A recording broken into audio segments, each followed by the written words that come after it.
So I'm recording. Yeah, it is So recording, yeah. it's good. We can record from here. It's fine. No insults. Yeah. So we're going to talk about for the next hour. We're going to look at the pitch process. We're going to look at the impact of the current environment on the pitch process for clients and agencies alike. Just a bit of background. So Tina and I have been in touch over the years. We worked together years and years ago, back in the UK, and we kept in touch. And at the start of this process, this situation, back in March, we had talked about the fact that we weren't going to see each other this year at the various ANA conferences, Procurement conferences, because we figured they'd probably be cancelled in some way, shape or form. So we had actually talked about doing something like this years ago, about doing a small procurement focus conference. As we said, it was for procurement by procurement. So the idea being that it wasn't about selling. There's 6 sessions that are very relevant to people in procurement departments and procurement teams around the country and actually around the world. And nobody's selling to them. These are just experts talking about their field, and hopefully the goal of this is that people go back and they can do their job better and be better at what they do. And that's it, nothing more than that. So Tina and I decided back in March that this would be a good idea to kick this off in May, on the basis that we probably would get people's attention more than ever else. And we had the ability to do this without any cost of travel and without any cost for people to attend. So that's why we're doing this. It wouldn't happen if it wasn't for the people willing to give their time up and speak. So obviously, thanks Meghan, thank you Tina as well, but thanks to all of our speakers that we're going to see over the next, today and Thursday. We had some great speakers early this morning who did a fantastic job and again gave us their time for nothing. So that's fantastic as well. Housekeeping rules, I think you should have had an email about an hour ago reminding you the session was happening, and in that email there were some notes on housekeeping to do with asking questions, etc. So if you have any questions, there is a Q&A function at the bottom right. Please just start loading them up if you've got questions, and we'll ask them towards the end of the session. The idea here is Meghan and Tina are going to take about 15 to 20 minutes each to talk about their world and what they're doing and how they're doing it. There'll probably be a bit of back and forth. I'll turn my screen off so you can focus on them. And then I'll come back in at about 10:40 and we'll do some Q&A. The only other thing I'd ask you to look out for during this session is there will be some poll questions coming up. If you can answer them, I'd appreciate it. Other than that, I'll hand over to Meghan and Tina. I'm not going to introduce either of you because I couldn't, but I will say one thing. I've worked with both of you. You're fantastic at what you do. I'll hand over to you, Meghan, and then you can introduce yourself. Tina, you can introduce yourself. And I believe, Tina, are you getting us started today? Yeah, I'm going first. Yeah. Well, I'll hand over to you guys. Thank you. Cheers, Dan. Terrific. Thanks, Dan. Hi, everyone. I'm Meghan McDonnell. I am the president of Pyle & Company. We are a consulting firm based in Boston. I have been at Pyle for just over 20 years and really work with clients across the country on a lot of different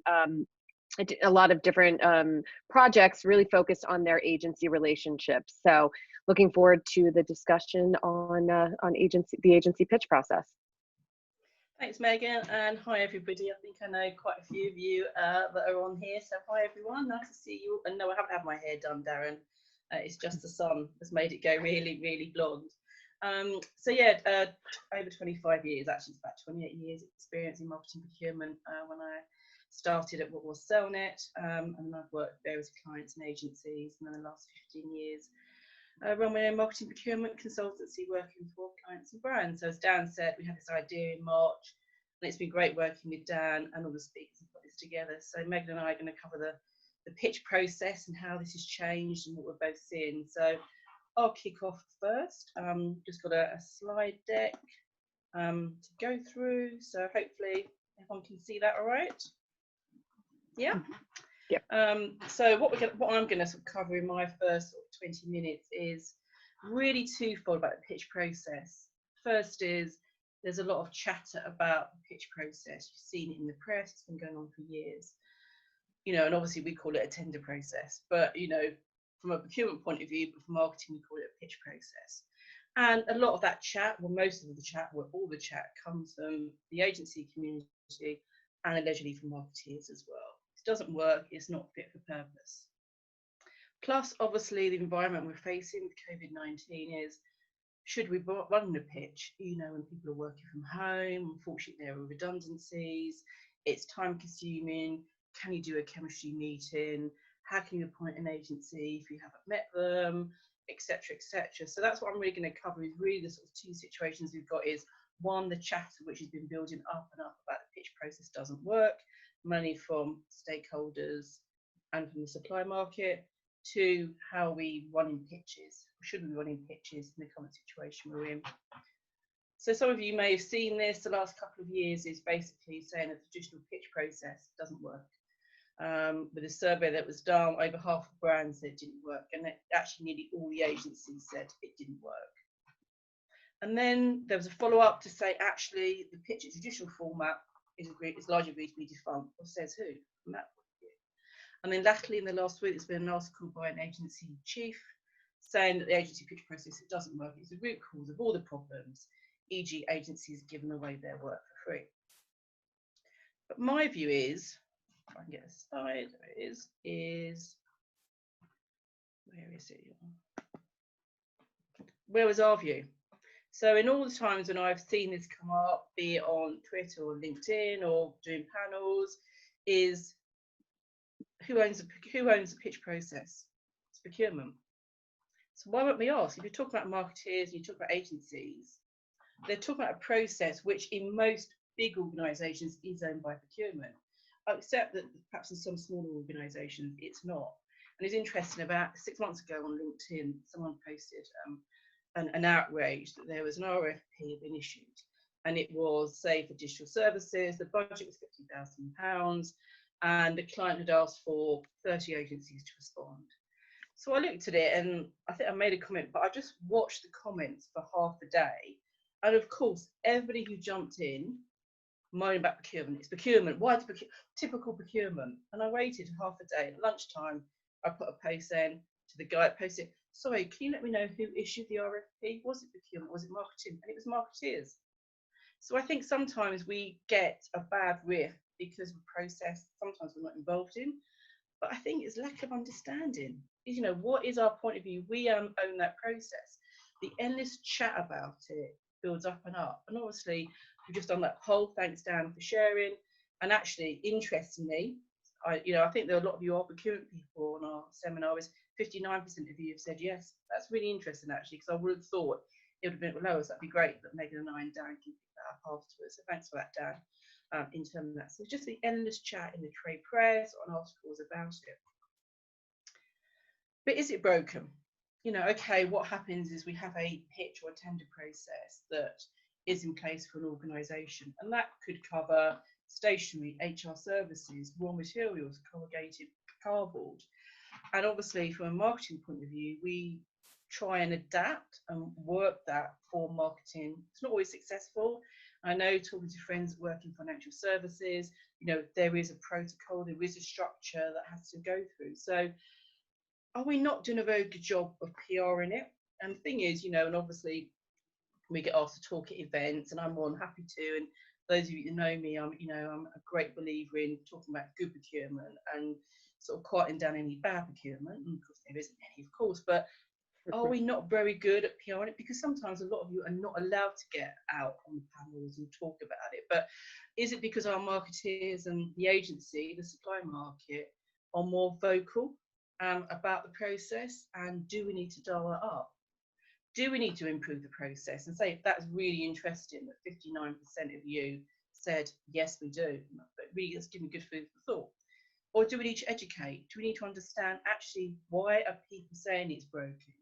Is it because it takes a lot of time? And actually, if you've got smaller suppliers, SMEs, you know, and they get a 50-page RFP with, you know, all sorts of really difficult questions for them, that doesn't fit the case. So are we not adapting? Are we not being flexible in how we do it? Is it a one size fits all? Or is it because they don't really understand the point of us doing the RFP or the tendering the process? And I think we all know what the benefits are. I'm not obviously going to read through the list for you, but we know what the processes are. I mean, for me, the main thing is equality. You are treating all of those suppliers the same. And I think it is difficult. So I think in this marketplace, compared to if you're a procurement person buying cardboard or tin, or, you know, our clients, our stakeholders on the whole have got an idea of the marketplace. They do read the trade press, they do go to a lot of conferences and events. But I think what we bring from having a pitch or a tender process in place is that understanding, that structured process with timescale. We give commitment, we can manage it for them. And of course, ultimately, as Magic and Logic said, which came out June 2006, so 14 years ago, it's a win-win situation, because actually it's getting the best agencies for the brief, it's getting the best work for the client, and actually the most effective work in the marketplace. So we know what the benefits are, but actually is that not getting out to the wider community in terms of the supply market and the stakeholders who are being quite vocal that it's not fit for purpose. If we then tie that into COVID-19 and this unusual circumstance we're facing, a great interview with Tracy, those you know her, who's the global CMO at Havas. Really interesting to say, how is it working? And I really like what she says about it being raw and it's intimate. I mean, I'm actually quite one. There's my friend Kevin Duncan's coined a phrase called ruminating, which is you're ignoring me, but you're looking at the pictures behind me. You're looking at what's behind you.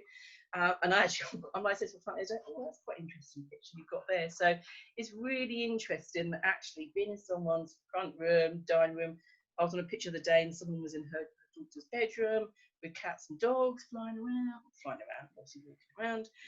It's really interesting how this, in using Zoom, Blue Jeans, etc., has made the process more intimate, as Tracy said. And I thought her second paragraph was fantastic. And I've watched a couple of pictures in the last few weeks. Is no one wants to sit there, she says, presenting from the deck herself, but you know, you're not going to present for 2 hours from a deck. And I was on a briefing session with a client on Friday to 3 agencies, and there were 4 people in each agency there. When he put the slide deck up, it was 300 pages, and you could, even I was like, okay, but actually, to be fair, he sort of skipped through it. So I think it's really interesting how it's made the process, be it the chemistry, be it the Q&A, be it pitches, more interactive, and actually to allow time for more questions and discussions. I think Meghan's going to cover that when she talks about processes she's been involved recently. Christoph, I worked with him when he was at Orange, and I really like what he said. It's a bit old, but I think it's still valid for today, is that the reason we have to look at the process, especially in today's circumstances, is not everyone wants the same thing. They don't want the same for their agency. They don't want to work in the same way. And it's really interesting, actually, because when Dan and I on Thursday do our agency model discussion, and talking to Dan about how he is going to sort of talk about organisational design and the impact on that on the agency model. And I think that's really insightful, because I've been doing a similar thing with a client recently, and actually looking at how the CMO and the CEO, how they, and the guy that owns the business, want to structure the marketing operation globally. And then from that organizational design, then looking at, okay, what is the right model? And then from that, actually then saying, okay, what is the right process to be able to pick the right model for the right organizational design that you've got in place to get the right results. So I think for me, it's really about having that flexibility from that point of view. And Laura from WFA kindly sent this article last hour. I already had it in, Laura, honestly. I thought it was really interesting. She got 20 global marketing people together recently, and they had a really good discussion about pitching and what should happen.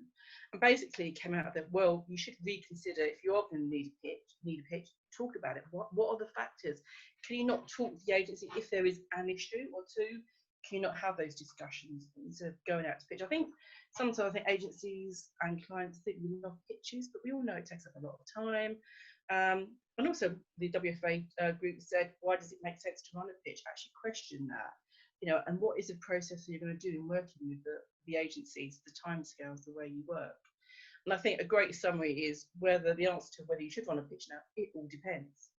And actually the answer is from the WFA is yes, as long as you demonstrate, so we're down to put the whole thing on the screen, genuine purpose and demonstrates fairness as well. So I think it's great. So we'd love to know what's the likelihood of you guys running a pitch over the next 6 months. I've seen it. I had quite a few about to kick off before the lockdown happened.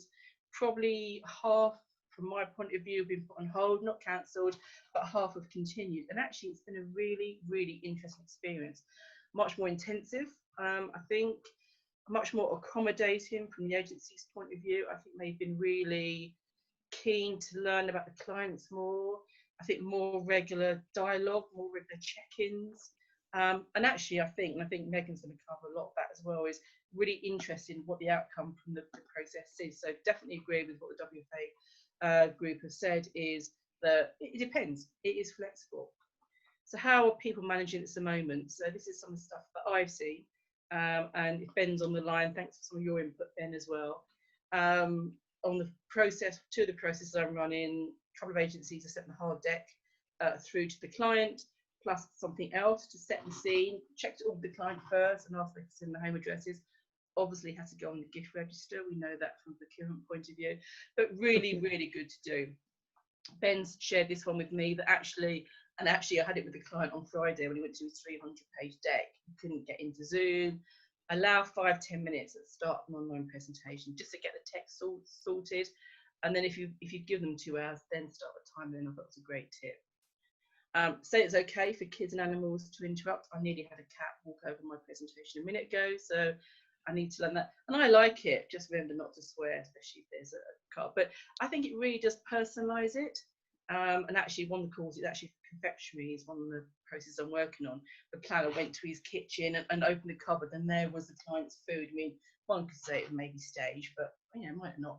Interestingly, for those of you in the UK, obviously we've had that documentary recently about how to be a millionaire or drama. 2 of the agencies in this one process actually did how to be a millionaire, what to be a millionaire quizzes halfway through the presentations. And it really broke it up. And actually, in one of them, they were playing for the client's goods, single pack, multi-pack, own branded pack. Another agency did a really good thing. They stopped after each section and basically asked the clients questions. So that's really, really engaging from that point of view. And my last one, and those of you that know me well, when I go on about the quality of the agency biscuits, and the toiletries is another one as well, whether it's a White Company or Cath Kidston, is studying their bookcases and their background. Is that the new agency biscuits? A bit of a laugh there, but actually those sort of things you do look at. So great, Dan's just shared the poll results. We said about, would you carry out a pitch? And actually 36% had highly unlikely. Okay, and you've got 33, so quite an equal split. Third unlikely, a third likely, and a third highly unlikely, with 2 of you saying no chance from that point of view. So some interesting tips, and they've worked really well. The ones that I have conducted, I think you've just got to be open. And actually, I think I've enjoyed them a bit more, to be honest. That's probably because I like the ruminating and looking at the background from that point of view. So I think, what do we need to do in today's climate? I think for me, the pitch or tender process is an invaluable way. It's a structure with time, with roles and responsibilities, to make sure we go through a process that treats everyone the same, and ultimately here's a requirement, we've judged you against that requirement in a way that we want to do it, and we've got the best supplier for that job. But I think for me, from both the chatter about the pitch process being broken through to where we currently are with COVID-19, I think we could be a bit more creative and flexible sometimes, and some of you are, people in my 6th group, Lou and Ben, etc., and Joe. If you're listening, they do a really good job of saying, well, actually, I think things a bit differently here. We're going to do that. There's no point in doing a 50-page RFP document for a £50,000 digital brief, for example. Involve them, have briefings on site, or the R&D kitchen, etc. I think we need to listen to that feedback, and I will take on board that actually the majority of you have said it is broken. We do need to think about that. So I think be creative and be flexible, be agile, manage your time, and ultimately listen to the market, listen to the stakeholders. And the last ask I'd be is really if we can perhaps get out there a bit more, and where we have got some good practices and people are willing, and you're willing to get on the speaker circuit or provide that helps us. I think if we can get out a bit more and just, with our clients and with the agencies, and talk about where processes have worked really well, that'd be great for us and obviously great for the industry as well. So I'll stop sharing my slides and I'll hand over to Meghan. Excellent. Thanks, Tina. And a lot of good information there. I think, I'm seeing a lot of the same kind of trends from our clients. I'm not going to use slides, so bear with me. But I think as Tina said, there has always been talk about the pitch process and complaints on both sides, whether it's the expense, the time and effort that it takes to go through the process, the fairness of it. And that has not stopped. I think what COVID has done, though, as Tina said, is made people take a step back and say, is the process necessary to run at this moment? What we have found is, over the last 10 weeks that we have been working in this environment, is that we have some clients that pressed pause, and they said they will pick up the process in third or fourth quarter of this year. It's just not something that they can focus on in the remote environment. It wasn't going to work with them. We had other clients that said, mid-March, okay, we're going to press pause because we think we can pick this back up in early April. I think we all kind of didn't think that we'd still be here 10 weeks later, if I'm being honest. And so we've had, clients pick the process back up pretty quickly and finished a number of final presentations. And then lastly, we have had some clients start the pitch and the pitch process in this environment. And I think what has been really key in those instances is understanding, what is the purpose of the pitch? What are they hoping to get out of it? What, setting up clear expectations with both the client and agency to understand, how the process needs to pivot a bit to address this work from home environment. And then really being clear on roles of people on both the client team and, the agency team. I should take a step back and also say that, our clients, at Pile, we're typically working with procurement and the marketing teams as we run these pitches. So sometimes we're brought in through marketing and then we're partnering with procurement. Sometimes we're brought in through procurement and then we're linked to marketing, and then sometimes it's a joint effort. I don't know, Tina, if that's wildly different than how you work, but it's a combination of both. And at Pile, we're really clear, what does our role need to be then in that process, so that everyone knows what is expected of them at each step of the process. I think what's been interesting in, over the last 10 weeks, and Tina started to say this a bit, is that you could look at the pitch process and say it's been, negatively impacted by working from home. But the reality is there have been some positives that have come out of this. I do think that it has kind of leveled the playing field a bit, in that now the focus during the pitch process is truly on the agency's capabilities, their people, and less about kind of the pitch theater that sometimes you can fall into.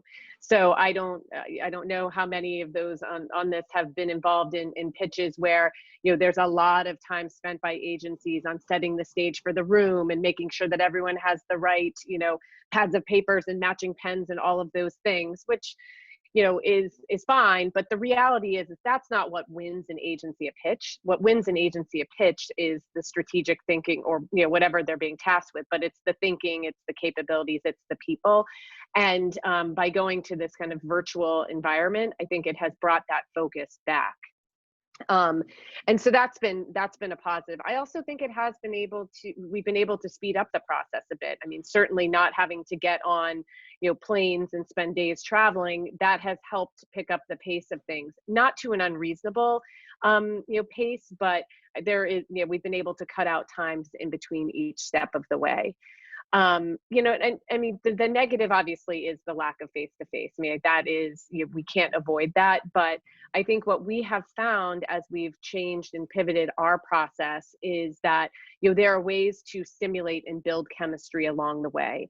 Our process at Pile, we work really hard to focus on, allowing our clients to simulate what it would be like to work with an agency, as best we can during the pitch process, so that they know what they're getting into. And what's interesting is that we've had clients that are really willing to commit the time and spend more time with these agencies and have more frequent interactions along the way, so that it's more of a sprint type of working environment, so that they can work for a couple of days, have a check-in, and then kind of go off and work again. And what's been interesting is just that involvement and engagement of the clients and agencies. It keeps them motivated in the process.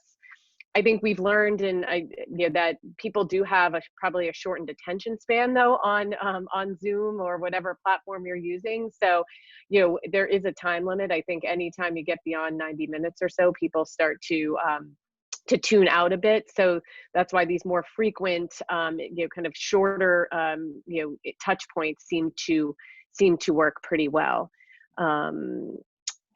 So I think it's interesting. So your question here that just popped up the poll about, do you think it's an agency can really shine? I think yes. I mean, I've seen agencies, for as much, if you read the trade press, everything is bad about agencies and they're all failing, and there's a lot of negative out there. But I've been really pleasantly surprised by the agility of agencies over the last 10 weeks, to see how they have moved to working from home, to see how they've been able to produce work.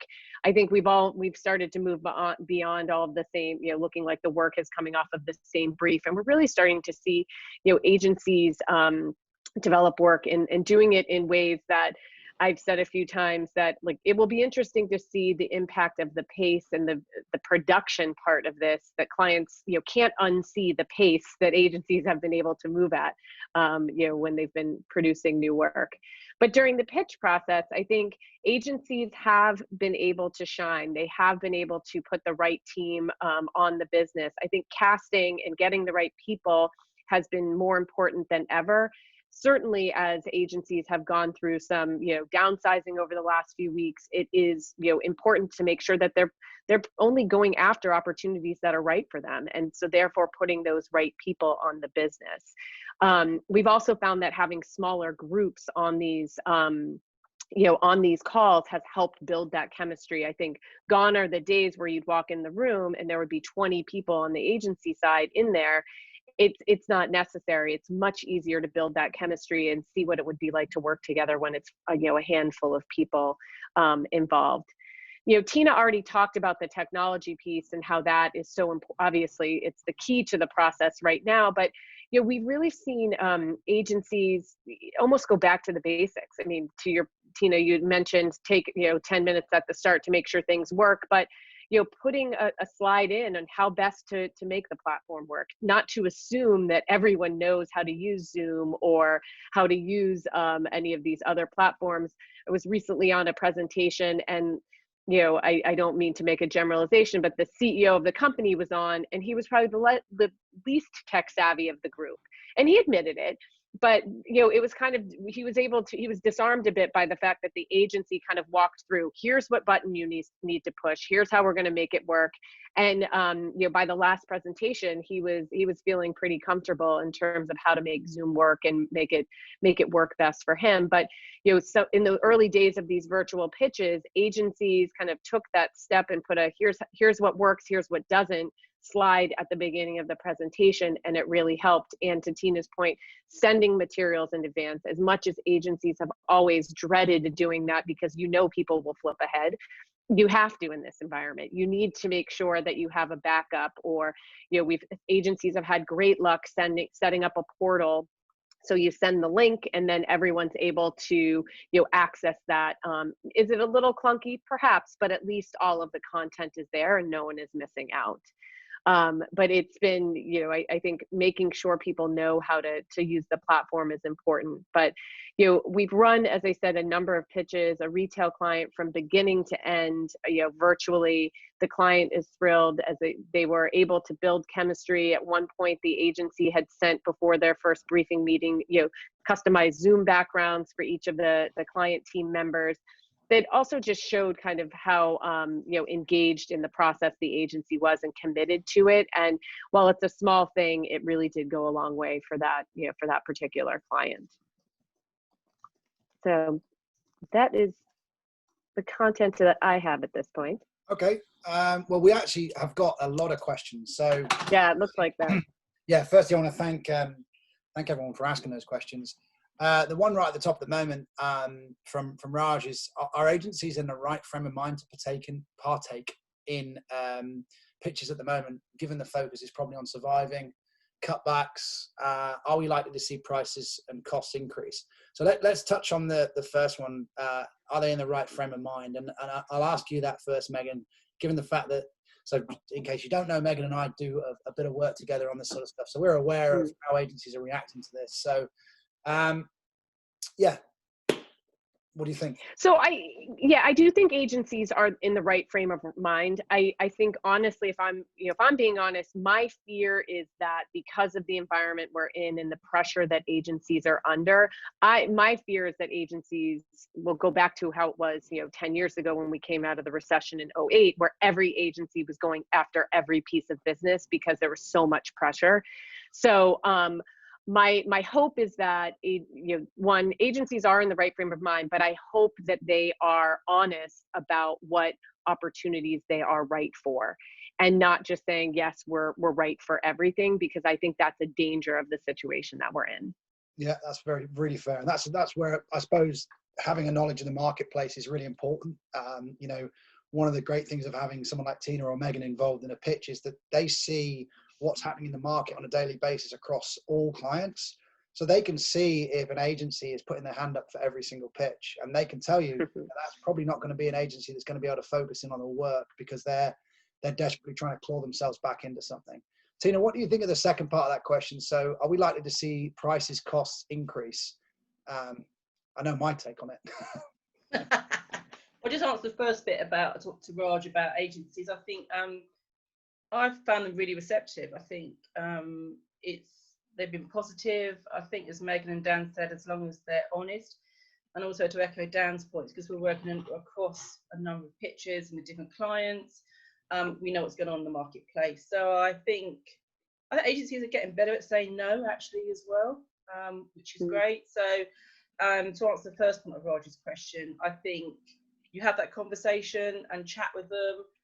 And actually, I've actually, to be honest, I've found it better.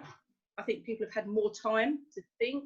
And actually, I've probably had more agency senior management involvement in the last 4 or 6 weeks than I've ever had, because they've got time. Not well, also, it's not even so much time. I think they're more accessible because they don't have to fly somewhere. You don't have to. So Meghan and I talked yesterday about this and said, one of the things that we've seen is that when you get the team together from an agency, you're getting the entire team, because they're not all having to get on a plane and fly to Florida or Texas or wherever it is that pitch is. So you're more likely to get the talent that's involved. So, I mean, I think that the wrap up on that one, Raj, is that I think agencies are in the right frame of mind. I think Meghan's warning really needs to be sort of listened to, though, is some agencies will chase every single dog in a fight. Now they will go after every single piece of business because they're desperately trying to maintain revenue, and it might not be right for them. So you just need to be discerning about who you use. I think the other thing, the question on costs. Yeah, what do you think of that one? Did Raj ask about cost increasing or decreasing? Increase. So his question is, are we likely to see prices or costs increase? No. It's a buyer's market. I mean, the reality is this is a buyer's market, and it's a sad reality for agencies, and I hate to say that to agencies, because they're going to have to find ways of providing the same service or service offering in a cheaper way, because the reality is that whenever you get a recession or you get a crunch on the market like this, it always rolls downhill. So providers end up getting pushed, and whether that's in the marketing category, whether that's in IT, whether that's in any level of investment, it's always going to happen. Yeah, I agree. I think didn't Mark Ritson say that? Both Dan and I are doing the mini MBA. Mark Ritson, which we recommend to anybody. It's absolutely brilliant. I think he said that, didn't he? One of his recent articles is that, even from a retail perspective or from client, it's all the strong that will rise to the top. And I think it gives agencies a chance to evaluate their cost base. Obviously, there's going to be a lot of discussion about office space and the cost of that. And I think especially for you guys in the States, the cost of travel. I think you guys are on planes, almost every week. So I think it's a good chance. I don't know, and again, I know a few of my SIPS guys are on the call. They've all had really fair discussions with their agencies about scopes of work for the next 3-6 months, and actually it's a good test of partnership. So I don't think costs are going to increase, and everyone knows my view about it's a buyer's market for 20,000 or 200,000 agencies in the marketplace, and it's having those honest relationships and working together, really. Good. All right. We've had a question from John Quant. He's asking, what assurances do you think companies running the tender provide to pitching companies that the process is genuinely fair? agencies, one of the complaints that agencies have is that they look at a pitch process, and it feels like the winner has already been chosen. And I know that we've probably all been involved in pitches where we've worked with a client, whether it's because it's mandated potentially, and that's often a dangerous environment to get involved in, where we get involved and we think, can anyone really win this, or have you already chosen that winner and we're just going through the process here? So how do you think, Meghan, how does a client open that kind of that process up so that an agency really feels that it's fair? Right. Well, I think that's one of the reasons why, clients bring in someone like a Tina or Pyle and Company to ensure the fairness of the pitch process. I mean, I think that's what our business is based on, is being fair to agencies, throughout, and giving feedback along the way, and not giving, preferential treatment to any of the agencies. I mean, at the start of any pitch process that we run, a question that we always ask of the client is, if they have a current agency, is, does that agency, one, should that agency participate? And then two, do they have a shot at keeping it? Because, one, we have to find out, is it a real, it needs to be a real review. It can't just be kind of, we're going through the motions. But also, if a client's decided that the incumbent can't win, then let's not have them go through the process. I mean, we were in a process recently where a client, and it was during COVID, and the client kind of said, I don't know that I have time to get to the final presentation. I'm just going to go to this one agency. And I said, no, we can't do that. That's not the process. The process wasn't designed to pick the winner early on. You need to go through the motions. Now, I'm not sure the person was particularly thrilled with that advice from me, but we went through the process, and the reality is, an agency that they weren't expecting rose to the top and won. And so I think that's why the process is the process. It's why you have, people, third parties, objective parties involved. I do think there was an article a couple of, maybe last year or 2 years ago, written in Forbes about this, that the idea that clients go into the pitch with the agency already selected. I disagree with that. I don't, maybe it's just our clients, but they may think and have an idea of an agency that they're interested in, but I haven't been in a situation where the winner has already been decided before the process has even started. Yeah, I agree. I totally agree. And as Laura just said in the chat, that's what our job is to, like I had on my slide, I said the main thing was equality. So I think, Jan, I'm with you, Meghan, there might be, quite like those or quite like those, but actually that is the point of having a structured process with someone like ourselves. And we know that here's the brief, here's the step work, here is the ultimate objective. This is where we want to get to. And the tender pitch process allows that to be tested and validated as you go through it. So I've never, we're not doing our job if there's a given agency and that given agency wins, because what's the point of having the pitch process? What does annoy me is when a pitch process does go on. There's one in the UK last year for a car manufacturer, and after 6 months, and it's a cost-driven tender, they reappointed the same agency, and I have issues with that. Yeah, that's you should have the conversation in the first place, like the WFA study, about actually discuss why you're going to have a pitch in the first place. And it's really high profile, it's procurement led. 6 months later, the same agency got reappointed at probably half the cost. And I have an issue with that when you reappoint. So yeah, I think the procurement process is about equality, fairness, and getting the right agency for the right job. I think one of the things to bear in mind as well, though, is that there are occasions where, we'll have that conversation with a client. Can the incumbent win? And the client will say no. And yet the agency, the incumbent, will not walk away. They will insist on taking part in the process because they're under pressure from their often group companies to not walk away from business, that they have to pitch everything. And I actually find that more just a sadder indictment of our industry, because we know that they're not going to win. They know that they're not going to win, and yet they spend inordinate amounts of money on defending a piece of business, and it creates really bad blood. It's not an ideal situation for anyone. And we often have client conversations where we say, look, you just got to be brutal with them and tell them no, and that's very difficult to do, but it's the fairest thing to do in the long run.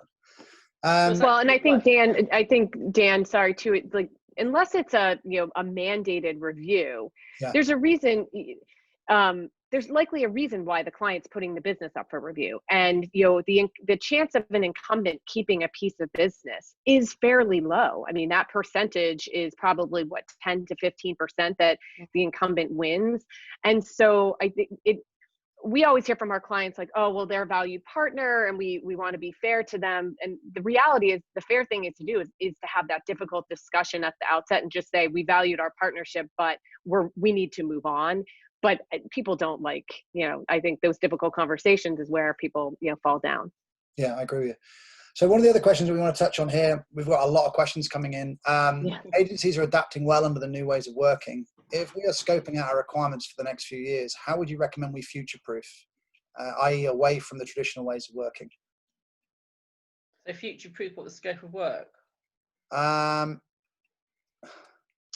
think she's talking about, from an agency perspective, how does an agency scope out future-proof away from traditional ways of working? So I'm going to paraphrase that, and I hope I don't get it wrong, Stephanie, is that given the fact that we're changing the way we're working, how do agencies adapt now to present solutions to clients that are going to be future-proofed? Oh, no, I beg your pardon. Yeah, from a client perspective. I'll tell you what we're going to do. Stephanie, come back with that question so I can understand it. I'm going to move on to the next one. Sorry. Joanna McDowell, sorry guys, that was terrible. Has pitch fee compensation for the unsuccessful agencies become more of an issue during this period? So the concept of paying agencies to take part in a pitch process, has it become more of an issue through this period? And do we expect this to continue post-COVID? Tina, give us the UK view, and then Megan. Hi Joe. Yeah, people don't pay pitch fees. No. I mean, no way. Not no way. No, they don't. In terms of no, and people don't even mention it these days. To be honest, I mean, a few years ago it was a discussion. It was a nominal fee, £5,000-10,000 in the UK. But then, some clients are saying, well, actually, if we pay you that, we want, your intellectual property.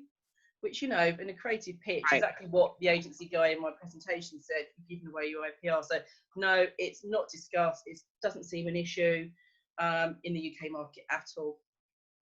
I would agree. I think it actually makes it muddier by paying the agencies those fees, because you then can get into those conversations about ownership of work. And so, every once in a while, maybe a client will pay almost more like a stipend. We'll cover some of your travel costs as a good faith gesture. But, we've, to your point, Tina, it doesn't really come up.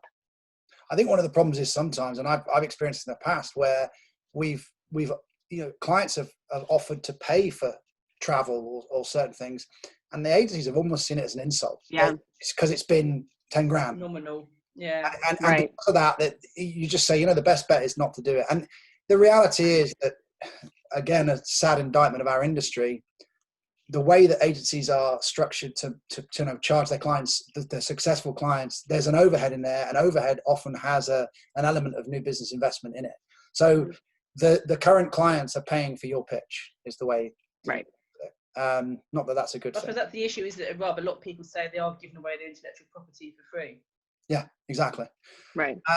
But I mean, I'm sure, Tina, you're the same, that we're very clear with our clients from the beginning meeting that they do not own the work during the pitch process. I mean, I think that, again, it goes back to our role in setting clear expectations at the outset. That is a line item on our agenda at a kickoff meeting. You do not own the work. You're not paying the agencies. Yeah, and I say to agencies, I've had a few agents say to me, oh, we had this idea and we see it on TV and press 6 months later. I said, well, have you put copyright on your presentation day? In the UK, the IPA, the Trade Body for Agencies, did have a pitch bank. Have you registered it in that? And have you gone back to the client to say there was an issue, wasn't there, 6 months ago with Brewdog over here in the UK and their incumbent agency, the idea being used. And the agency guy, to be fair, went on record to say, that was our idea. We did this, we did that. And that takes guts. But yeah, I mean, I think agencies, it is their intellectual property and they need to make sure they protect it. And it's our job to make sure that clients don't take advantage of that. Right. All right, so I'm picking through some of the questions. What's the right time frame for you believe for a pitch? So just high level, what do you, how long should a pitch take? If I'm trying to pitch for my creative agency today, in this environment, Tina, how long should it take? 3 months. Yeah. Yeah, I was just 10 to 12 weeks, right? Yeah. Okay, that's one done. See, we're ticking them off here. Get to the easy ones first. Yeah, as a procurement person representing the client, when do you think you're in a seller's market? That's one for you. That's one for you, team. But in terms of seller's market, what am I selling? No. When we talked about it being a buyer's market today. So I've got the money, so it's my market. Yeah. So how do we determine that when that flips? When does it become a seller's market? When there's less suppliers in the marketplace. Which in this category has never. In my time has never happened. It's never been a seller's and market. It's, good on, over here, James and David Gold's on their new agency this week. Every week there are new agencies because you just need an Apple Mac. And it's good. I mean, it is good that people are entrepreneurial, but it's like another new agency, great. So I think it's really interesting, isn't it? Because if you were buying some raw material for a pharmacy, vaccine component, for example, I was talking to the guy that buys trains in the UK. They can only go to 4 manufacturers. I thought that's so interesting dynamics compared to our marketplace. I mean, buying marketing is a really complex category. There's 17 to 20 different categories, and I think sometimes we don't get the appreciation. The only time I've ever cried was I was at GSK with my CPO, because I just didn't understand marketing procurement 20 years ago. And I think it's a really complex marketplace. There's so many layers to it.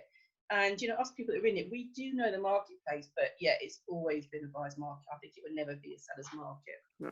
So we've had some comments in response to the 3 months, the 10 to 12 weeks, and I would imagine some of these are coming from agencies. The reality is, even in the COVID era, you might be able to speed it up a bit because you can get access to people.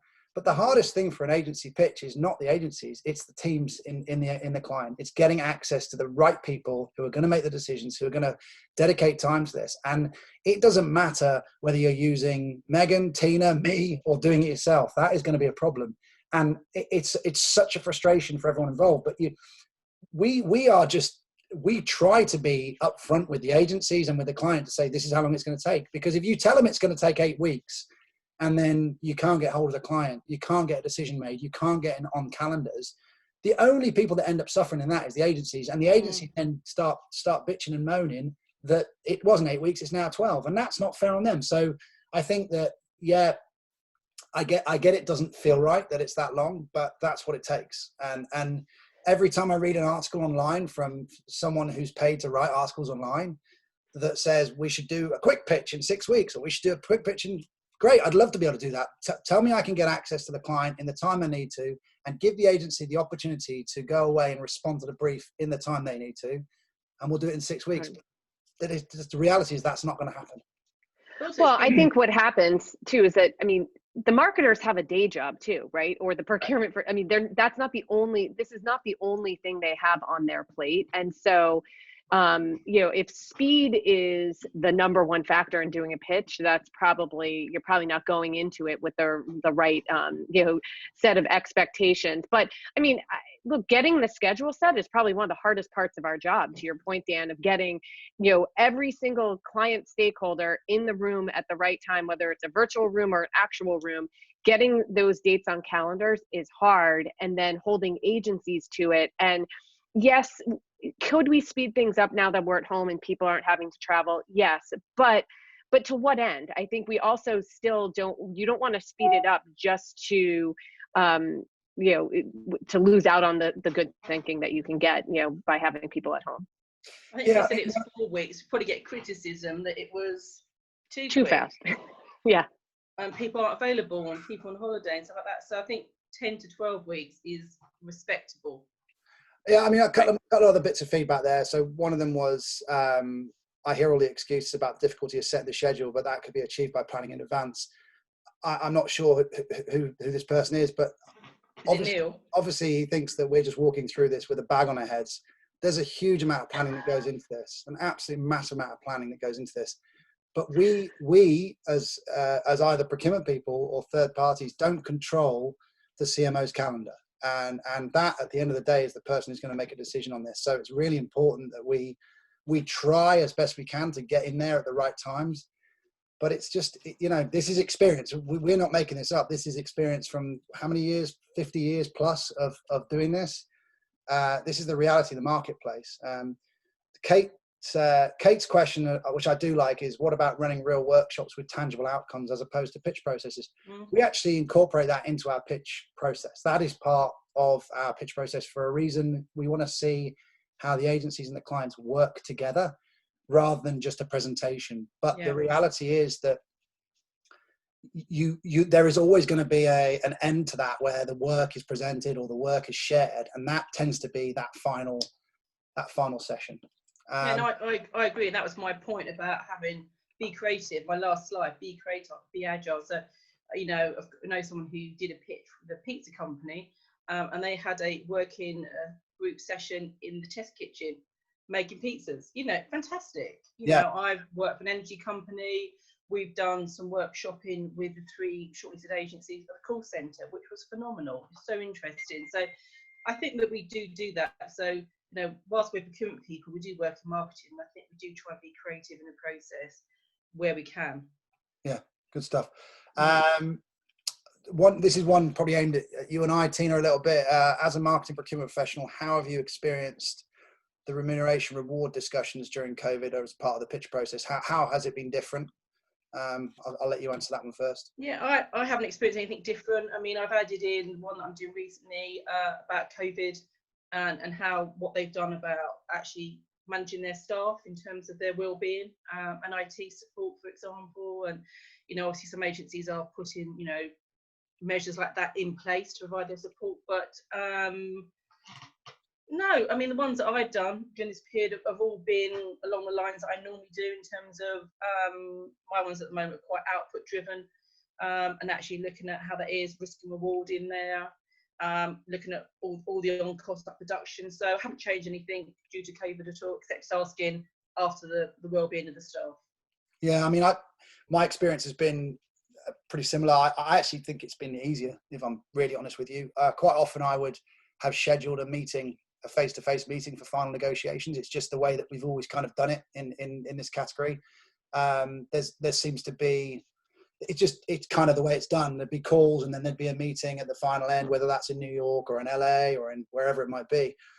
What I've found now is that doesn't happen. I end up having a Zoom call with the CFO and probably the account lead, and we get to where we need to get to, and then it's done. So I've actually found that the negotiation process has speeded up pretty significantly. It's not holding things up.